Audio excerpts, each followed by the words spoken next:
Guys, मैं हूं दानी। तो जनाब कैसे हैं आप दोस्तों? आपको पता है इस चीज़ का कि पाकिस्तान के सदर मोहसिन नकवी साहब, जो कि इस टाइम में वजीर दाखिला भी हैं, चेयरमैन पीसीबी भी हैं, और उसके बाद इस साल उनको एक और ओहदा मिलने जा रहा है। अक्टूबर नवंबर में उनको अब एक और सीट मिलने जा रही है।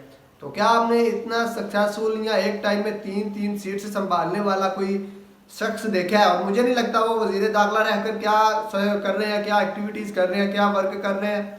हमें इस चीज़ से सरोकार नहीं है। मुझे नहीं पता कि वो जो नई सीट मिलने जा रही है उसके लिए वो किस बेस पर मुंतखब हुए हैं या वो क्या करेंगे वहाँ पर, इस चीज़ से सरोकार नहीं है। ज़्यादा इंपॉर्टेंस फोकस है कि वो पाकिस्तान के चेयरमैन हैं, और as a Pakistani cricket team के चेयरमैन होने के नाते वो बहुत से आला और अच्छे फैसले कर रहे हैं, जिन पर जो वाकई 80% अवाम जिनका मुतालबा करती थी कि हमें क्रिकेट में ये चीज़ें चाहिए, और वो चीज़ें वो अवेलेबल कर रहे हैं। अगर उनकी बहुत सारी डिटेल की बात की जाए तो आपको कल बताऊंगा दोस्तों कि अगले आपके जो है टीम मैनेजमेंट के जो इस सारे अमूर को संभालेंगे वो कौन है। अभी के टाइम में अगर बात करें एसीसी की, एशियन क्रिकेट काउंसिल की, तो एशियन क्रिकेट काउंसिल के पिछले रवां सालों से कुछ सालों से सदर जो थे वो थे Jay Shah. Indian cricket board के जय शाह थे रवां सालों से एशियन क्रिकेट काउंसिल के सदर। और अभी के टाइम में उनको पिछले साल मिली थी 1 साल की तोसी। जय शाह को 1 साल की तोसी मिली, और वो अभी इसी साल में अब चेंज होंगे। इसी साल अब अक्टूबर नवंबर में इजलास होगा एशियन क्रिकेट काउंसिल का, और एशियन क्रिकेट काउंसिल इस साल में नए एसीसी के सदर का ऐलान करेगी। और मोस्टली चांसेस 90% चांसेस हैं कि आपके अगले एसीसी एशियन क्रिकेट काउंसिल के जो सदर हैं वो मोहसिन नकवी साहब हैं, पाकिस्तान क्रिकेट बोर्ड के जो चेयरमैन हैं, जो पाकिस्तान के वजीर दाखिला हैं। और जय शाह साहब इस साल अक्टूबर नवंबर में ACC international Asian cricket council से अलग हो जाएंगे। और वो इससे अलग होकर किसके उम्मीदवार नजर आ रहे हैं आपको पता है? वो एशियन क्रिकेट काउंसिल से अलग होकर आईसीसी के उम्मीदवार नजर आ रहे हैं कि वो आईसीसी के मेंबर बन जाएंगे। आईसीसी के जो सदर है उनमें वो मेंबर बन जाएंगे। वो वहां पर एक मजबूत उम्मीदवार है आईसीसी के मेंबर बनने में, जय शाह। तो बात यहाँ पर यह आती है कि क्या जय शाह साहब ने कुछ ऐसे फैसले पास्ट में किए कि जिनकी वजह से एशियन क्रिकेट काउंसिल में पाकिस्तान के साथ इनजस्टिस हुआ? तो भाइयों, मुझे नहीं लगता कि ऐसा कुछ हुआ हो। मोस्टली लोग पाकिस्तान से, इंडिया से कहते हैं, मुख्तलिफ कंट्री से कहते हैं, और बहुत बड़े जर्नलिस्ट भी कहते हैं कि आईसीसी तो है ही इंडिया का।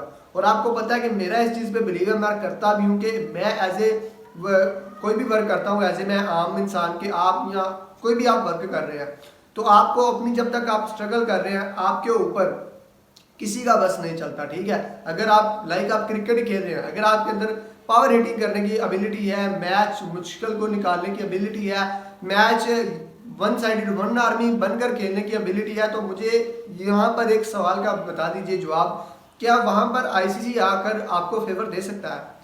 अगर आप भी सीख कर ही ये है, आप ये तैयारी करके है कि किसी भी, देखिए एक इंसान है 30 साल हो गए उसको क्रिकेट खेलते हैं, 30 साल में कोई इंसान 15-20 साल में कोई भी काम कर रहे हैं एक्सपर्ट हो जाता है। 20 साल आप क्रिकेट खेलो, और 20 साल क्रिकेट खेलने के बाद आप सारा ब्लेम कर दें बीसीसीआई पर या आईसीसी पर कि वो जो है बीसीसीआई है, वो आईसीसी है, आईसीसी सारा बीसीसीआई है, तो सब कुछ उनका हो रहा है। तो मतलब ठीक है, उनका अगर हो रहा है सब कुछ, तो आपकी क्रिकेट कहाँ है? आपने क्या सीखा फिर 20 सालों में? तो इसीलिए मैं हमेशा से इन चीज़ों पर बिलीव नहीं करता। आईसीसी इतना कर सकती है, भारत को इतना फेवर दे सकती है कि उनका मैच ऐसी पिच पर रख सकती है जहाँ पर उनके प्लेयर्स लाइक करते हो, ठीक है। आपके प्लेयर लाइक नहीं भी करते, तो 20 सालों में उन्होंने क्या किया है? उन्होंने क्रिकेट नहीं खेली, उनको ये चीज़ें उन्होंने मैनेज नहीं करनी। तो मैं, आप ने जितने भी यूट्यूबर या आवाम आदमी हैं, इन्होंने तो नहीं मैनेज करनी, ये चीज़ें इन्होंने ही मैनेज करनी। इन्होंने 20 साल इसी चीज़ पर लगा दी है, 20 साल इन पर इन्वेस्टमेंट हुई है, इनके घर की, टाइम की, पैसों की, बहुत चीज़ों की। और मैं आप सबको भी यही चीज़ बताना चाहता हूँ, आप किसी से भी कभी भी इस चीज़ का ब्लेम या इन चक्रों में मत पड़े कि जय शाह ने, भारतीय जो एशियन क्रिकेट काउंसिल के सदर है, उन्होंने भी आईसीसी के बल्कि एसीसी के सदर रहकर कुछ पाकिस्तान के साथ इनजस्टिस किया। इतना तो किया होगा कभी वो, मतलब कि यहाँ पर मैच नहीं करवाया या इंडिया में करवा दिया या कहीं और रख दिया, बट ऐसा तो कभी नहीं किया होगा कि पाकिस्तान हार जाए, पाकिस्तान को फाइनल से पॉइंट्स पूरे फिर भी फाइनल से निकाल दो, सेमीफाइनल से निकाल दो। ऐसा कोई कर सकता? कोई पावर है ऐसी क्या? इसीलिए कहते हैं जो आपके अंदर टैलेंट और मेहनत की पावर है उसको कोई छीन नहीं सकता, दुनिया के सामने कोई चुरा नहीं सकता। आप टॉप पर आओ तो सही, दुनिया के सामने, इतने करोड़ों आवाम के सामने आईसीसी की क्या औकात पड़ती है वो किसी की साइड ले? अगर आपके 10 पॉइंट्स है तो आईसीसी की क्या औकात है कि वो जय शाह या बीसीसीआई की सुनकर आपको 10 पॉइंट के साथ फिर भी नीचे डाल दें? ठीक है, छोटे छोटे ब्लडर ढूंढना, छोटे छोटे कि हमारी इतनी रन रेट थी, हमारा मैच इधर करवा दिया इधर, ये सब बहाने होते हैं, ये सब अपनी नाकामी को छुपाने के बहाने होते हैं। मेरा तो यही मानना है, बिलीव है। और प्लीज़ आप इन चीज़ों पर बिलीव रखिए कि अगर जय शाह बन रहे हैं आईसीसी के सदर, आपको परेशान होने की क्यों ज़रूरत है। हमारी तरफ से जय शाह बने, हमारी तरफ से हमारी दुआ है किसी का फ्यूचर बेहतर हो, हमारी तरफ से मोहसिन नकवी साहब बने, हमारी तरफ से इंग्लैंड के कोई कोच बने, हमारी तरफ से न्यूजीलैंड ऑस्ट्रेलिया के बने, हमारी तरफ से मोदी साहब बने, नवाज शरीफ कोई भी बने आईसीसी का सदर, हमें इस चीज़ से कोई मसला नहीं होना चाहिए। हमारा फोकस अपनी गेम पर होना चाहिए कि हम गेम में क्या कर रहे हैं। अगर कोई भी सदर बन गया, वो हमारा मैच मुश्किल टीम से या मुश्किल पिच पर करवा देगा जहाँ पर हम सेटिस्फाइड नहीं है, तो हमें वहाँ पर परफॉर्म कैसे करना है। बल्कि इन चीज़ों पर हमारा ध्यान होता है कि हमने अपनी नाकामी को छुपाना कैसे, हमारा ध्यान तो इस तरफ होता है। तो प्लीज़ इन चीज़ों पर बिलीव करना छोड़ दें। जब तक ये चीज़ों पर आप बिलीव करते रहेंगे, ना आपकी टीम स्ट्रॉन्ग होगी अंदर से, ना आप स्ट्रॉन्ग होंगे। जब तक आपका इन चीज़ों पर बिलीव होगा कि आपने परफॉर्म करना है, अपनी नाकामियों को छुपाने के लिए वजह नहीं ढूंढनी, रीज़न नहीं ढूंढनी, तब आपको पता होगा कि जो करना मैं करना है। अगर मैंने ना किया तो सबका सारा ब्लेम मेरे ऊपर है। तो अपनी इज्जत बचाने को फिर सब कुछ करना पड़ता है और इंसान करते हैं।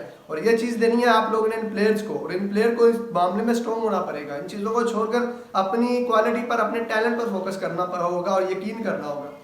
तो बात का मकसद है एंड यही था कि अगर जय शाह साहब एशियन क्रिकेट काउंसिल के, तो किसी को कोई फर्क नहीं पड़ा, आप अपना टैलेंट दिखाएं। अब जय शाह साहब आईसीसी के सदर बन जाएंगे, किसी को कोई फर्क नहीं पड़ रहा, ठीक है। इस बात को माइंड में बैठा लें। 2 साल बाद, 1.5 साल बाद ये ना कहेंगे फाइनल में ये कर दिया आईसीसी ने, ये कर दिया आईसीसी उनका था। आईसीसी किसी का नहीं है, आईसीसी न्यूट्रल है, मैच करवा रहा है, आप खेलो जीतो, बस यही बात है। खैर दोस्तों, आज के लिए बातें यही थी। तो आप प्लीज़ यार चैनल को सब्सक्राइब कर देना लाजमी।